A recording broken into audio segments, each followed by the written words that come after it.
Chers amis, bonjour, soyez le bienvenu à cette prière du matin et nous commençons déjà notre journée en demandant l'intercession de la Vierge Marie, mais aussi des saints anges, les archanges Gabriel, Raphaël, nous ne pouvons pas oublier Raphaël qui est toujours en fait mis à l'écart, et aussi l'archange Michel, c'est celui qui est le plus connu dans l'Église. Donc nous allons demander l'intercession de trois archanges aujourd'hui. Aujourd'hui nous fêtons les archanges du Seigneur, les archanges qui viennent dans la Bible et qui viennent vraiment apporter en fait une touche spéciale du Seigneur. Donc qui sont vraiment ancrés et qui sont de lumière dans le chemin du peuple d'Israël. Donc vous connaissez bien Michel qui vient combattre en fait Michel qui est le commandant de potestat de l'armée du Seigneur, l'armée des anges du Seigneur.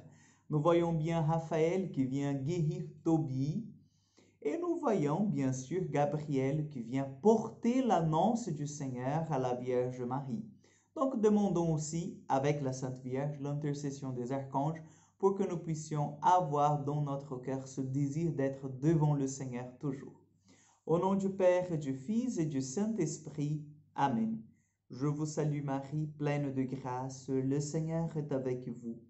Vous êtes bénie entre toutes les femmes, et Jésus, le fruit de vos entrailles, est béni. Sainte Marie, Mère de Dieu, priez pour nous pauvres pécheurs, maintenant et à l'heure de notre mort. Amen. Notre-Dame d'Apparecida, priez pour nous. Nous allons prendre l'évangile de Jean, chapitre 1, versets 47-51. En ce temps-là, lorsque Jésus vit Nathanaël venir à lui, il déclara à son sujet, « Voici vraiment un Israélite, il n'y a pas de ruse en lui. » Nathanaël lui demande, « D'où me connais-tu » Jésus lui répond, « Avant que Philippe t'appelle, quand tu étais sous le figuier, je t'ai vu. » Nathanaël lui dit, « Rabbi, c'est toi le Fils de Dieu, c'est toi le roi d'Israël. » Jésus reprend, « Je te dis que je t'ai vu sous le figuier et c'est pour cela que tu crois. Tu verras de choses plus grandes encore. » Et il ajoute, « Amen, Amen, je vous le dis, vous verrez le ciel ouvert et les anges de Dieu monter et descendre au-dessus du Fils de l'homme. » Acclamons la parole de Dieu. Oui, chers amis, nous voyons clairement que les anges existent, différemment des fées, n'est-ce pas? Des fables qu'on raconte aux enfants, des fées qui viennent, qui sont là pour nous protéger. Les anges gardiens, les archanges que nous célébrons aujourd'hui, ils existent vraiment. Et la parole de Dieu nous le confirme maintenant. C'est Jésus qui nous dit, vous allez voir le ciel ouvert et les anges de Dieu monter et descendre au-dessus du Fils de l'homme. Les anges, ce sont des créatures du Seigneur. Voyez bien, les anges ne sont pas de Dieu. Donc, il y a une hiérarchie dans la création divine. Donc, dans cette œuvre du Père, nous voyons que le Seigneur, il crée les anges.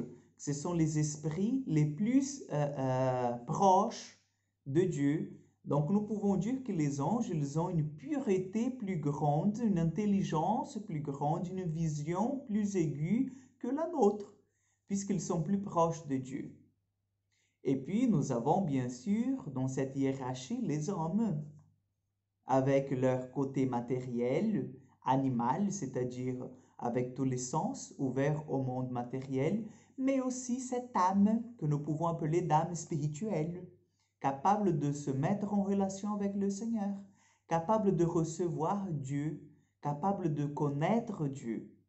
Et puis nous avons en fait les animaux qui n'ont pas l'âme spirituelle que nous avons. L'animal n'est pas capable en fait d'entrer dans une relation, dans une communion consciente avec son Créateur. Et puis nous avons les végétaux, le royaume, voilà. Donc tout ça en fait c'est dans l'ordre de l'hiérarchie pour vous dire que les anges, ils sont créés aussi par Dieu. Ils font partie aussi de la création. Ils ont leur principe en Dieu lui-même. Et pourquoi est-ce que les anges existent, Père César? Les anges existent parce que le Seigneur, il a voulu, alors entendez bien, il a voulu donner une mission spécifique aux anges. Donc, la mission première des anges, bien sûr, c'est d'adorer le Seigneur, donc de vivre de cette gloire, de cet amour du Seigneur. Et puis, le Seigneur aussi nous donne, a donné aux anges, pardon, la mission de nous protéger, de nous avertir, la mission en fait de nous conduire vers le Seigneur. C'est pour ça en fait que vous avez appris depuis tout petit ou toute petite la prière aux saints anges, anges gardiens. Parce que ce sont les anges qui conduisent le peuple de Dieu, ce sont les anges qui nous aident à vraiment entrer dans ce mouvement de salut. Donc oui, chaque être humain a son ange gardien.